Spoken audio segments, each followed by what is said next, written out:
ভালো মন্দ নেই মানুষের জীবন। তবে ২৪ সালে মানুষের দুর্ঘটনা, ভালো মন্দ সহকারে আমার সহশিল্পীরা এবং আমি আমাদের যতটুকু ভালো মন্দ হয়েছে, উপর আল্লাহ ঈশ্বরের কাছে প্রার্থনা করব যাতে নতুন বছরে সবকিছু খুব সুন্দরভাবে শুভভাবে আমাদের কাছে আসে। হ্যাঁ, কাজ ওয়েট করতে হবে। তবে আশা রাখছি অবশ্যই আমার প্রতি আমার সাংবাদিক ভাই বোনেরা সহকারে আমার যারা ফ্যান ফলোয়ার আছে সেই দায়িত্ববোধ আমার নিজস্ব দায়িত্ববোধ থেকে মনে হয় যে আমাকে নতুন ভাবে প্রেজেন্ট করা উচিত এবং নতুন নতুন কাজের মধ্য দিয়ে ট্রাই করছি। বাকিটা আসলে ডেস্টিনি, আপনাদের সকলের দোয়া। এটা আমি আরেকটা প্রোগ্রামে ব্যাখ্যা দিয়েছি না, কখনোই আমি আরেকটা প্রোগ্রামে ব্যাখ্যা দিয়ে দিয়েছি। এটা আসলে আমার কথাটা একটু ডিপ্লোম্যাটিক ছিল বোঝার, বা আমার হয়তো বোঝার অনেক কিছু গ্যাপ ছিল। সো এরপরে আরেকটা টেলিভিশন প্রোগ্রামের মধ্যে দিয়ে ব্যাপারটা আমার মনে হয় সবাই বুঝে গেছে। প্রথমেই বলবো আমার সন্তানের বাবাকে অনেক ভেরি কংগ্রেচুলেশন। তার অনেক অনেক অনেক স্বপ্ন ছিল, আলহামদুলিল্লাহ সেই স্বপ্নগুলো একটু একটু করে পূরণ হচ্ছে। ইন্ডাস্ট্রি নিয়েছিল, তারপর আমি যেহেতু শাহরুখ খানকে অনেক পছন্দ করি, আইপিএল শাহরুখ খানের একটা টিম, এই বিষয়গুলো নিয়ে আমরা অনেক সময় আলোচনা করতাম। আজকে তার ঢাকা ক্যাপিটালস তার আমার আমার জাস্ট কি বলবো, অনেক অনেক বেশি গর্বে মনটা ভরে যায়, প্রাউড ফিল করি তাকে নিয়ে। আর ভেরি কংগ্রেচুলেশন তার টিমের জন্য, এবং ইনশাআল্লাহ তার টিমটা যেন জিতে যায় এটাই থাকবে। এখনো এখনো আছি, আপনারা সকলে জানেন আমার একটা ফ্র্যাঞ্চাইজি স্টোর আছে, এখনো আছে।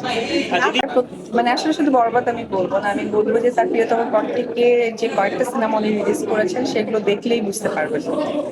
আমি একটু আগেই বললাম যে সে যে স্বপ্নগুলো দেখতে সেটা একটু একটু করে পূরণ করছে, এবং আমিও মন থেকে দোয়া করি যে তার প্রত্যেকটা স্বপ্ন যেন পরওয়ালা এবং আপনারা যারা ফ্যান ফলোয়ার এবং আপনারা যারা সাংবাদিক ভাইরা সবসময় তাকে সাপোর্ট দিয়ে এসেছে, তার ভালো মন্দ সময় থেকে এই সাপোর্টটা দিয়ে যাবেন।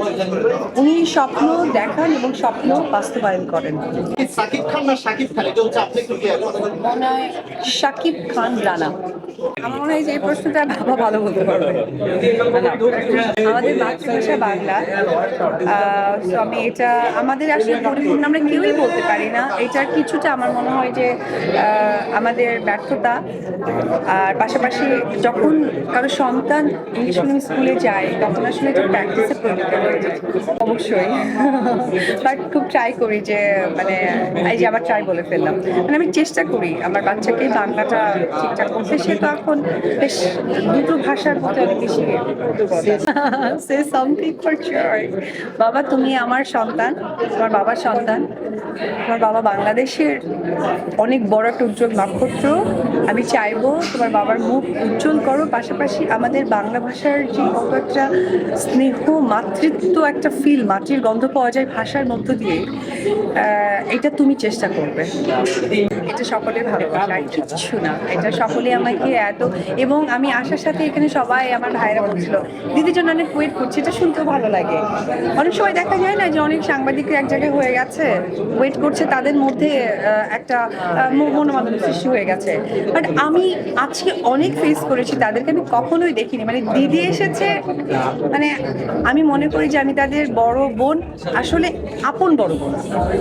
আসলে ওই দিন আপনারা যেটা দেখেছেন সেটা হচ্ছে যে আমি একটা জাজে ছিলাম। তো জাজ করা খুবই কষ্টের, খুবই কঠিন, কারণ আমি আমি আসলে গেস্ট জাজ হয়ে গিয়েছি। তো গেস্ট জাজ মানে হচ্ছে তারা কিন্তু অলরেডি ফাইনালে চলে এসেছে, সো ভেরি মাচ ট্যালেন্ট। তো যেটা হয়েছিল, আমার মনে হয়েছিল যে সে একটা পারফর্ম করুক, কারণ যেহেতু মিডিয়া ইন্ডাস্ট্রি, ডেফিনেটলি আমরা বলবো যে আমাদের চলচ্চিত্রকে ঘিরেই সে পারফরমেন্স করুক অথবা কিছু একটা করুক। তো সে অনেক ভালো ইংলিশ বলছিল, এটা খুবই ভালো লেগেছিল। তো আমার কাছে মনে হয়েছিল যে আসলে আমাদের তো বেলা শেষে বাংলা ভাষায় অভিনয় করতে হয়।